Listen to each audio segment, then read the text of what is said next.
మందమరి పట్టణంలో తెలంగాణ రజాకా వృత్తిదారుల సంఘం సమావేశం.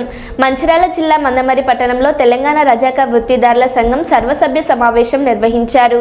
ఈ సందర్భంగా తెలంగాణ రజాకా వృత్తిదారుల సంఘం రాష్ట్ర ప్రధాన కార్యదర్శి పైళ్ల ఆషన్న మాట్లాడుతూ, తెలంగాణ ప్రభుత్వం అమలు చేస్తున్న ఉచిత విద్యుత్ పథకాన్ని రజాకా వృత్తిదారులకు కూడా అమలు చేయాలని, మందమరి పట్టణంలో మరియు ఇతర ప్రాంతాల్లో నిర్మాణంలో ఉన్న దోబిఘాట్లను పూర్తి చేయాలని, అంతేకాకుండా రాజీవ్ యువ వికాస్ యోజన పథకం కింద రజకులకు ప్రత్యేకంగా యూనిట్లు కేటాయించాలని వారు డిమాండ్ చేశారు.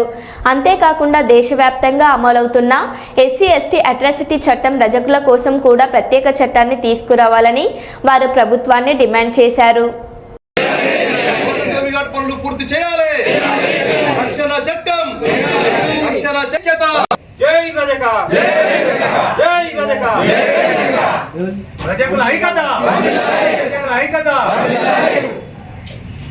కూర్చుంటే మేము వచ్చే చందా కరెక్ట్ ఆఫీస్కి వచ్చి కడతామని చెప్పి మన మహిళా మనలు కూడా అడగడం జరిగింది.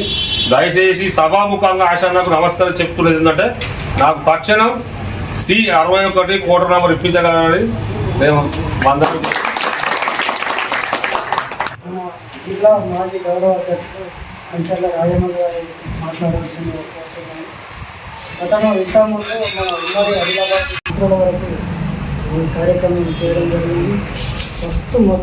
మొదటి జిల్లా మహాసభ జరపడం అంటే మన CCC నర్సయ్య నర్సయ్య భవన్లో అన్నగారు కూడా మన సంఘానికి ఏదైనా సహజంగా పనిచేయడం జరుగుతుంది. మనకు నిర్మాణం పెట్టుకొని మనం ఈ సంఘాన్ని తెలంగాణ రజక వృత్తిదారుల సంఘం రాష్ట్ర ప్రధాన కార్యదర్శిని. ఈరోజు మందమర్రి సింగరేణి మార్కెట్లో తెలంగాణ రజక వృత్తిదారుల సంఘం జిల్లా జనరల్ బాడీ సమావేశం నిర్వహిస్తూ ఉన్నాం. ఈ సమావేశానికి పట్టణ అధ్యక్షుడు రామచంద్రన్ గారు అధ్యక్షత వహిస్తున్నారు.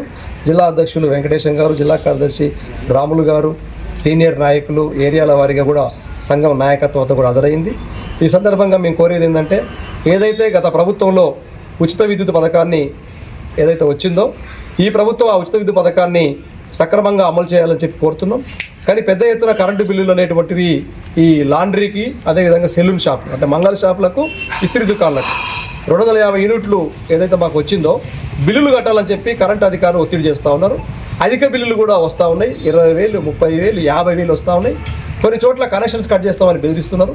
కాబట్టి ఈ ఉచిత విద్యుత్ పథకం ఏదైతే ఉందో దాని వెంటనే సబ్సిడీ అనేటువంటి ప్రభుత్వం మంజూరు చేసి ఈ వేధింపులు ఆపాలని చెప్పి ఇలా మేము డిమాండ్ చేస్తున్నాం.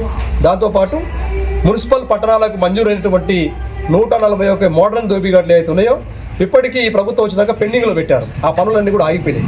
ఇదే మందమరిలో మందమరి చెరువు కట్ట కింద నిర్మాణం కాబట్టేటువంటి 1 ఎకరా స్థలంలో ఏదైతే దోబిఘాట్ స్థలం కేటాయించారో అవి పిల్లర్ల వరకు వచ్చి బీస్పెట్లకు వచ్చే వరకు వచ్చి నిర్మాణం ఆగిపోయింది. ఇట్లా రాష్ట్ర వ్యాప్తంగా ఆగుతూ ఉన్నాయి. వీటి వెంటనే పునరుద్ధరణ చేసి వృత్తిదారులకు వాళ్ళకు ఉపాధి ఇచ్చేటువంటి ఆ మోడర్న్ దోబిఘాట్లు నిర్మాణం చేసి కట్టించి అందించాలని చెప్పి మేము ప్రభుత్వాన్ని కోరుతున్నాం. వీటితో పాటు ఎక్కువ భాగం రాజీవ్ యువ వికాస్లో కూడా దరఖాస్తులు చేసుకున్నాం. వాళ్ళందరికీ కూడా ఏదైతే రుణాలు ఇచ్చేటువంటిది ఉందో వాటిని రాజకీయ జోక్యం లేకుండా అర్హత కలిగిన వాళ్ళందరికీ వెంటనే రుణాలు మంజూరు చేయాలని, సంస్థాగతంగా కమిటీల నిర్మాణాన్ని బలోపేతం చేసుకోవాల్సిన అవసరం ఉన్నది. ఆ రకంగా సంఘంలో సభ్యులని చేర్చుకునేటువంటి విధంగా మొత్తం జిల్లా వ్యాప్తంగా సంఘ నిర్మాణాన్ని ఈ సందర్భంగా మేము కార్యాచరణను రూపొందిస్తున్నాం. మరొక ఏంటంటే, రాష్ట్ర వ్యాప్తంగా పెద్ద ఎత్తున రజకుల మీద కుల బహిష్కరణ జరుగుతూ ఉంది. ఇప్పటికీ నిజామాబాద్ ఏరియాలో గ్రామాభివృద్ధి కమిటీ పేరుతో కానీ, ఇక్కడ ఉత్తర తెలంగాణకు సంబంధించి ఆసిఫాబాదు, మంచిర్యాల ఈ ప్రాంతాలు, నిర్మల్ ఇవి ఏరియాల్లో పెత్తందారులు తక్కువ ధరలకే వృత్తి చేసేటువంటి విధంగా ఒత్తిడి చేస్తూ ఇలా రేట్లు ఇవ్వకుండా బెదిరిస్తూ మాకు రేటు పెంచమంటే ఊరి నుంచి వెలివేస్తూ ఉన్నారు. కాబట్టి మాకు కూడా రక్షణ చట్టం కావాలి. ఎస్సీ ఎస్టీ అట్రాసిటీ తరహాలో ప్రజలకు కూడా చట్టం చేయాలని చెప్పి మా ప్రధానమైన డిమాండ్. వాటిని కూడా అమలు చేయాలని కోరుతున్నాం. సమావేశాలు జరుగుతున్నాయి.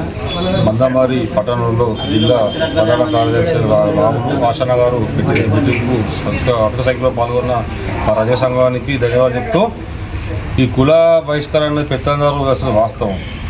ఇవాళ టిఫిన్ రేటు ఎంచుకోవాలంటే 35 రూపాయలు వాళ్ళే నిర్ణయించుకుంటాను. మంగళైన గడ్డ వ్యక్తి 50 రూపాయలు తీసుకుంటాను. ఇస్త్రీ 30 రూపాయలు ఏమంటే ఏడుతారు. ఇలా కులం అంటే ఏంటి అని కుల సంఘం తెలుస్తలేదు. పెద్దదారులు ఏంటి 20 రూపాయలు ఇస్తేనే చేతే లేపలే అంటారు. ఈ రకంగా బెదిరిస్తారు. పోషమ్మ గుడి కాడ చేసే కులవృత్తిని మర్చిపోయి మేమే కోసుకుంటామని అర్జునులు గిరిజనులు కలిసి గుడిని కూడా ఆక్రమించడం జరుగుతుంది. ఇది ఎన్నడూ లేదు. మరి ఏ 10 గుడి కాడ అయినా చేసేది రజకుడే. ఇవాళ పోషమ్మ గుడి సెకండ్ జూన్లో అక్రమంగా దాన్ని దౌర్జన్యం గుంజుకున్న దాకా ఏర్పడుతున్నాయి. అలాంటి దుర్చర్య చేయకుండా మేము ఎదుర్కొంటామని మాట్లాడుతున్నాం.